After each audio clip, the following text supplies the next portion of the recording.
Bonjour à tous et bienvenue dans les capsules Dialogue Insight. Mon nom est Samuel et on embarque maintenant dans une vidéo de présentation des nouveautés de septembre 2020 sur Dialogue Insight. Alors cette vidéo de présentation s'adresse aux partenaires et aux revendeurs. C'est des options qui ont été ajoutées pour vous faciliter le travail avec vos clients. Il y aura donc deux sections à cette présentation, une pour le département des TI et une autre pour le département des intégrateurs. Vous pouvez voir à l'écran un peu les différents sujets qui seront couverts et on commence à l'instant.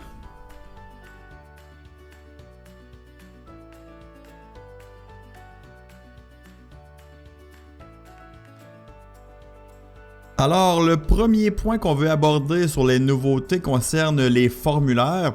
Dans mon cas, je vais faire l'exemple sur un formulaire d'abonnement, mais sachez que ça va être le même principe, peu importe les formulaires que vous allez faire, donc que ce soit un formulaire d'abonnement, de mise à jour, de profil contact, de table relationnelle, le principe est le même.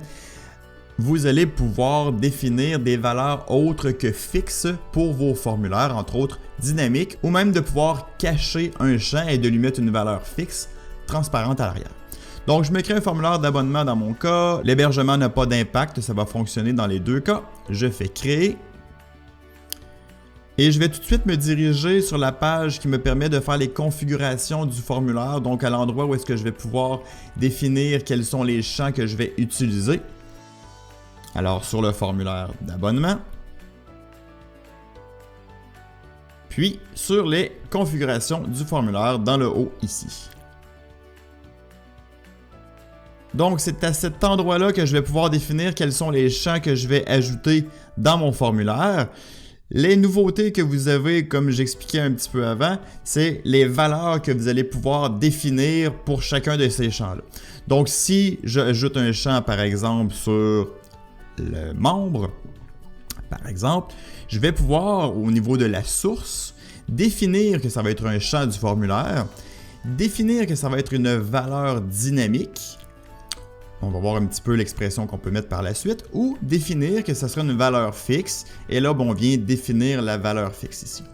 Sachez qu'une valeur fixe au niveau du formulaire, le champ est complètement transparent, et ça pourrait être très pratique, par exemple, si jamais vous avez par exemple, deux formulaires, un en français et un en anglais, mais vous pourriez mettre la langue de façon transparente en français dans le formulaire français et la langue de façon transparente en anglais dans le formulaire en anglais. De cette façon-là, vous avez la langue des contacts sans avoir à leur demander.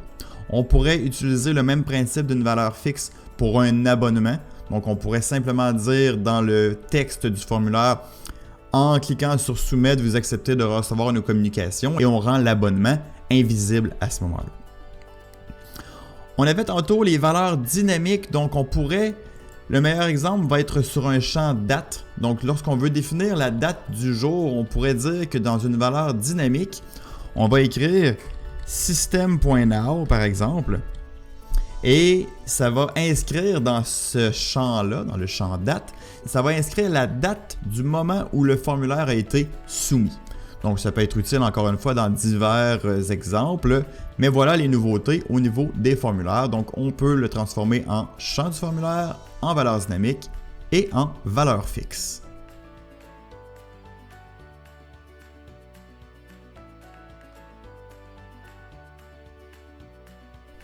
Notre deuxième nouveauté pour les partenaires et les revendeurs concerne les formulaires de désabonnement. Donc, un petit rappel, les formulaires de désabonnement peuvent être trouvés dans la section Processus et sur le bouton Autres formulaires. À partir de là, vous avez la section des désabonnements ici. Donc, anciennement, ce qu'on avait, c'était des formulaires un peu plus standards. Donc, les options qu'on avait concernaient plutôt les textes et les couleurs. Donc, quand on venait éditer, par exemple, pour le français, on pouvait changer les textes et définir les couleurs. À partir de maintenant, lorsque vous avez un besoin supplémentaire de faire des formulaires de désabonnement un peu plus avancés pour vos clients, vous allez pouvoir vous diriger dans la section Configuration avancée dans le haut. Venir ajouter un formulaire de désabonnement complètement custom. À ce moment-là, on va vous demander le nom du formulaire et pour quelle culture est-ce que vous voulez le faire. Par exemple, dans mon cas, ça pourrait être le français. Je vais faire ajouter. Et automatiquement, vous allez tomber dans cette page-là où vous allez pouvoir entièrement coder en HTML le code de votre formulaire, donc le contenu la page de confirmation et finalement la page d'erreur si jamais on a un problème avec le chargement de la page.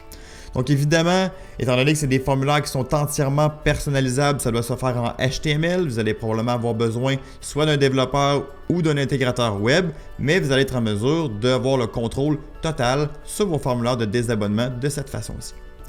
Ce qui est intéressant aussi, c'est que les formulaires que vous allez faire pour un compte de cette façon-là vont pouvoir être facilement répliqués sur tous les autres projets d'une entreprise.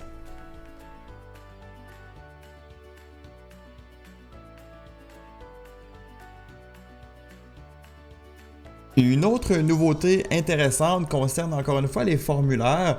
Vous l'avez peut-être remarqué lors de la présentation de la première nouveauté. Donc si j'ouvre par exemple les formulaires d'abonnement ici, on peut voir maintenant que j'ai une section modèle. Il va donc être possible maintenant d'avoir des modèles pour vos formulaires d'abonnement et de mise à jour.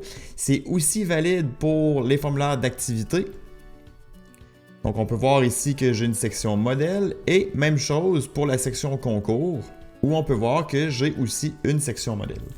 Donc ce qui est intéressant dans ça, c'est que si jamais vos clients ont des thématiques qui reviennent régulièrement, ils vont pouvoir utiliser toujours le même modèle et si jamais on a une modification à faire, on peut la faire à partir du modèle et dupliquer celui-ci par la suite. Je fais une petite parenthèse sur cette nouveauté concernant les modèles, simplement pour vous dire que cette fonction a aussi été ajoutée concernant les pages de destination. Donc si on va sur le module page de destination ici et qu'on va sur les pages, on a une section modèle ici qui va nous permettre de nous créer des modèles de pages de destination réutilisables pour les prochaines pages que le client va créer.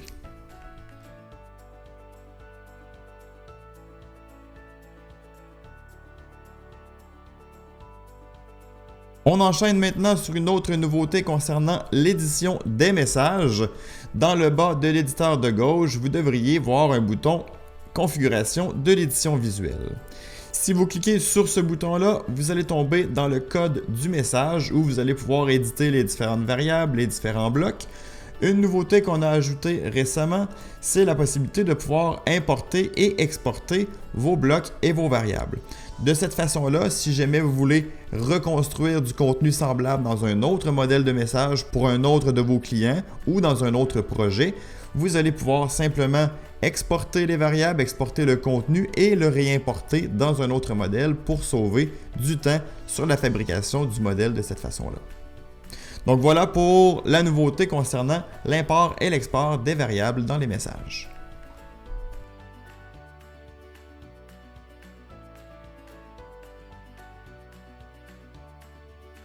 Une autre petite nouveauté concerne certaines options qu'on peut rendre obligatoires lors de la configuration des envois. Pour y accéder, on doit se diriger dans les configurations du projet, puis par la suite aller dans les configurations avancées. À partir de ce menu-là, vous allez avoir certaines options supplémentaires, dont l'option de préparation d'envoi.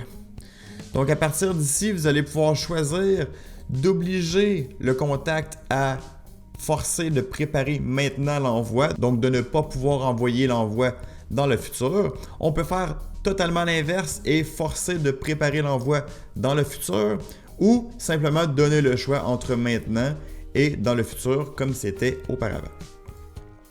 Une autre petite case à cocher ici peut donner l'option d'utiliser la liste de contacts actuels ou non par défaut lorsqu'on prépare un envoi. Donc, utiliser la liste de contacts actuels, ça va faire une différence si on calcule les contacts au moment de l'envoi ou au moment de la préparation de l'envoi. Et de cocher ou de décocher cette case-là peut activer l'option par défaut ou non.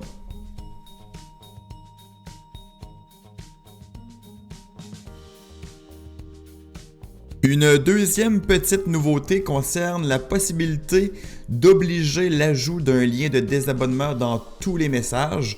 Donc, pour activer cette option-là, on doit se diriger dans la gestion du compte. Automatiquement, on va rentrer dans l'édition du compte, donc sur ce bouton-là ici. Si vous allez dans l'onglet de configuration et que vous descendez un peu plus bas, vous allez trouver l'option lien de désabonnement obligatoire dans tous les messages. Donc, c'est une nouvelle option que vous pouvez activer ou désactiver selon le besoin du client.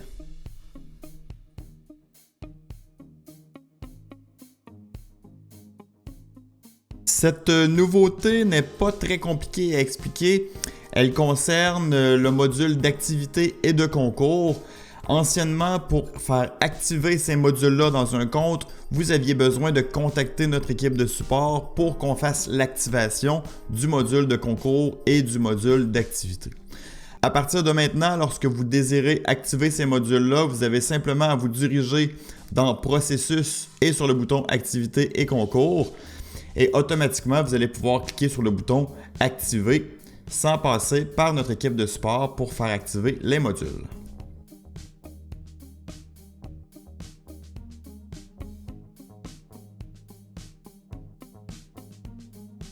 Excellent, donc à partir de cette section-ci, toutes les prochaines nouveautés qui vont être présentées vont nécessiter l'intervention du département de TI de votre côté. Le premier point, la première nouveauté concerne l'assignation des pools d'adresses IP. Pour accéder au menu, on va devoir se diriger dans la gestion du compte, dans le menu Organisation et sur le bouton Assignation de pools. À partir de ce menu-là, vous allez avoir l'assignation des adresses IP qui vont pouvoir vous être dédiées. Par défaut, chaque revendeur va avoir ses propres adresses IP qui vont lui être dédiées entre lui et ses clients. Mais si jamais certains de vos clients nécessitent d'avoir leur propre réputation, donc leurs propres adresses IP, vous allez pouvoir faire une demande à Dialog Insight d'avoir des adresses IP dédiées pour un client en particulier et venir l'assigner de cette façon-là avec le bouton « Ajouter une assignation ». Donc, comme je disais, par défaut, chaque revendeur a ses propres adresses IP qui vont être partagées, mais on pourrait avoir des adresses IP dédiées pour chacun de vos clients. Pour ce faire, vous allez devoir vous diriger dans ce menu-là, mais à l'intérieur du code d'entreprise de la compagnie pour laquelle vous voulez assigner l'adresse IP et venir l'ajouter ici. C'est important de savoir que pour avoir une adresse IP dédiée, il faut avoir un minimum d'envois que vous allez faire par année. Donc, généralement, en bas d'1 million, je dirais que ce ne sera pas assez pour avoir une bonne réputation. De toute façon, si jamais vous en avez besoin, vous devez nous contacter pour qu'on vous assigne les pools et on pourra valider à ce moment-là si ça vaut la peine ou pas pour votre client.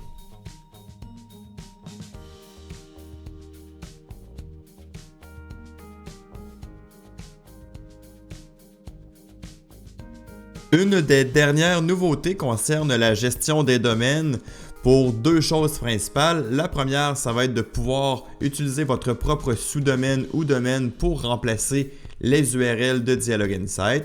Donc, par exemple, quand on a les liens de suivi, des liens de formulaire, d'activité, d'abonnement, etc. Donc, pour pouvoir remplacer le app.dialoginsight.com par votre propre domaine. La deuxième va être de définir les domaines d'expéditeurs qui vont être utilisés pour envoyer des communications à partir de Dialog Insight. Donc, une des premières étapes va être de vous rendre dans la gestion du compte sous le menu Organisation et cliquer sur la gestion des domaines. On doit commencer par valider que le domaine vous appartient bien, donc vous devez ajouter le domaine ici. Simplement taper l'URL sans le www ni le HTTP ou HTTPS. On fait continuer. À ce moment-là, on va vous demander de confirmer justement que le domaine vous appartient bien. Il y a différentes méthodes de procéder. Soit vous pouvez déposer un fichier sur le serveur qui s'occupe de votre domaine. Vous pouvez aussi faire une entrée DNS. Dans mon cas, je vais faire une approbation manuelle, mais sachez que cette option-là ne sera pas disponible pour vous. On va faire continuer. Le domaine sera validé de cette façon-là et on va pouvoir passer à la section des domaines personnalisés qui va nous permettre d'ajouter un certificat SSL pour que le domaine fonctionne en HTTPS. Donc, on va venir ajouter un domaine personnalisé ici. Je vais aller chercher celui que j'avais ajouté tantôt. Je vais continuer. On doit indiquer ici à cette étape si on souhaite que le domaine remplace les liens de Dialog Insight pour les liens de suivi, les sondages, les concours, etc.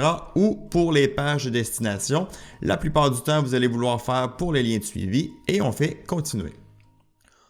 On a une autre entrée DNS à faire ici de type CNAME, donc vous allez devoir faire l'entrée DNS qui va s'afficher ici à votre écran. Une fois que ça sera fait, vous pourriez faire la validation que l'entrée DNS est faite correctement. Dans mon cas, c'était déjà fait. Vous allez avoir un message que c'est complété avec succès. et on peut faire continuer. Ensuite, la dernière étape, est-ce que vous souhaitez que votre domaine fonctionne en HTTPS? Si c'est le cas, vous pouvez demander qu'on le fasse pour vous. Cette option est gratuite. Sinon, vous pouvez utiliser votre propre certificat SSL ou, dans le dernier des cas, vous pourriez demander que ce domaine soit non sécurisé. Je vais donc demander de le faire pour moi et je vais faire terminer. Vous allez pouvoir voir à cette étape-ci que le certificat SSL va être en cours d'installation. C'est une étape qui peut prendre de 5 à 10 minutes. Une fois que ça sera fait, vous allez voir que le domaine est sécurisé avec un crochet vert. La deuxième section concerne les domaines d'expéditeurs. Donc, sachez que lorsque vous allez sur domaine d'expéditeur ici et que vous désirez ajouter un domaine qui va être utilisé pour faire des envois sur Dialog Insight, vous devez d'abord l'avoir validé dans les domaines validés à la première étape ici. Donc, moi, je vais m'ajouter un domaine, par exemple dialoginsight.fr. Je fais ajouter. Vous allez voir que le domaine s'ajoute ici et qu'on dit que c'est prêt à ajouter une signature DKIM. Donc, une signature DKIM est nécessaire pour autoriser Dialog Insight à envoyer au nom du domaine d'expéditeur. Évidemment, étant donné que les envois vont partir de notre plateforme au nom de votre domaine, nous devons être autorisés à faire les envois. Donc, une fois que vous voyez ce message-là, vous pouvez simplement cliquer sur signature DKIM. Demander de créer une signature. Et vous aurez à cette étape-ci les dernières entrées DNS à faire sur vos serveurs. Donc, vous en avez 2 ici à faire. On fait valider. Et à partir de ce moment-là, l'entrée de DNS, l'entrée de DKIM va être faite sur le domaine pour l'utiliser comme étant un domaine d'expéditeur.